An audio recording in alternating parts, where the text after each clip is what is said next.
What brings you joy? That's the question today. I'm Marcus. I'm Nicci. You thought we were going to say it. We are the Spoons. But today we're talking about what brings you joy. I know for me, there's some things that bring me joy.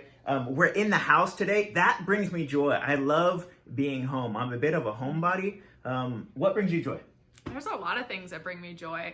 I really love yoga. I'm getting really back into yoga because of quarantine, because I'm stuck at home, so why not do some yoga? Yes. I love our pets. Oh, the pets. Come on, here we go. Oh. Look at that dog. Look at her cute face. Yes, that's Carmen. And then this guy. And this is the better looking dog. That's Chance. They're both good looking dogs. And the cats. He doesn't like to keep pictures of the cats. I love the cats. He loves the cats, even though he won't admit it. They're unpredictable. They climb and jump and claw, and I have scars. I bear the scars that show I have a cat. Yeah, but I love that. I also love talking to strangers. It's weird. It's like a cool, I don't know, I get like excited a little bit when I meet new people. What else? I made a list. Also exercising, bike riding, elliptical, walking. Oh, we've been going on so many walks.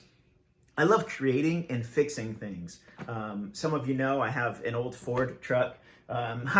Ford jokes found on road deck. I have an old Ford, and so I'm always fixing it and doing little things to it, replacing parts, just because I love it. It's like kind of therapeutic for me. So I love creating, whether it's music, fixing things. I love that. What brings you joy? That's the question. And I wanted to share this story that is a really familiar story for many of us. In fact, there was a song about it. We'll tell you in a little bit. So don't click off yet. We'll tell you what the song was. But it has to do with something called the Ark of the Covenant.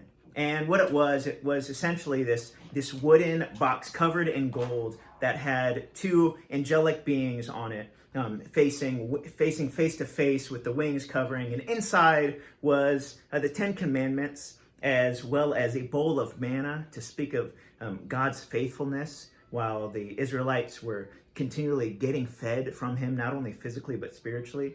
And then the rod of Aaron that had the buds on it, which is really cool. And there's so many stories in that.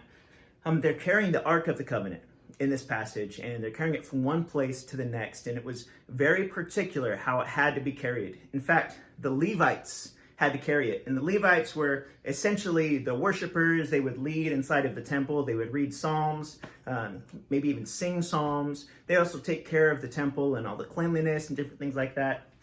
And the Levites are carrying the Ark of the Covenant, which represented the presence of God. And then in comes David.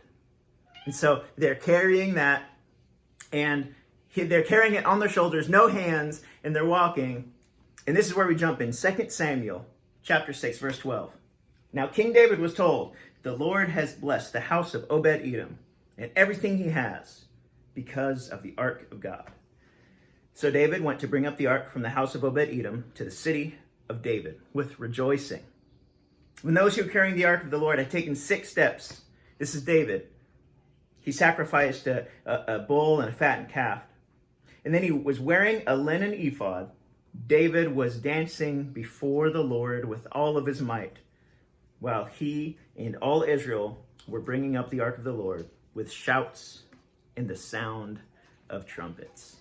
Now, that reminds me of a song called Undignified by David Crowder. Do you remember how it goes? I'll become even more undignified than this, right? Some will say it's foolishness, and I'll become... Right? But it was so cool. We loved that song. We sang it in youth group growing up. But what's really cool about this story is the presence of God is being taken and being brought into this place. And that's one of the things that brings me joy. There's nothing like the presence of God when I can walk into our house and we have worship music playing, or maybe after a long day and Nicci comes home from work, or I come home from work, and we're greeted with each other and the joy that we have because we simply love each other. There's nothing like that. And David was so overjoyed that he's just wearing this linen ephod and he starts dancing. And then his wife sees him and she's embarrassed. And I would never Oh, goodness. embarrass my wife, right? Oh my goodness. Okay, so let me tell you about this game Marcus plays. I don't know what he calls it. He's been playing it forever, and It's called peeking. there we go. Apparently I married into it, was not aware, was not informed. So we'll be walking in the grocery store down an aisle, and there will be someone at the end of the aisle, and he'll yell, "Hey, I have a pink shirt on," when I'm wearing a pink shirt, and then he'll hide. Yes. So it looks like I yelled at the person. And so I stand there, and it's called no call out, so I can't be like, "Oh, that was my really embarrassing husband, I'm sorry." Yes. So I'm just like, "Hi, you like my pink shirt?" It's great. It's my favorite. So maybe I've embarrassed her a few times. Now, this is what David's wife, her name is Michael, this is what she felt at the time. And really what it was David's excitement of there goes one of our dogs, of experiencing the presence of God, carrying the presence of God. And every 6 steps, he would stop and be reminded of the joy and the faithfulness of God that would just begin to overflow out of him, that he couldn't contain it. And he started dancing and sounds of trumpets and the joy that comes, because that's what brought him joy. So the question again today, what brings you joy? I know it's my home. I know it's my pets. I know it's my family. I know it's my church family. I know it's my wife. What brings you joy today? And I would pray that you would find joy in the presence of God, whatever that looks like for you. Maybe it's times of prayer throughout this week. We just heard from Amy Elliott speak about finding joy and contentment no matter what the phase of life that you're in, even when you can't see the end. And find that joy this week. Take time to pause, to reflect, and say, God, I don't know what's next, but what I do know is that you're good, and that's what brings me joy. Find joy this week. We'll talk to you guys later. See ya.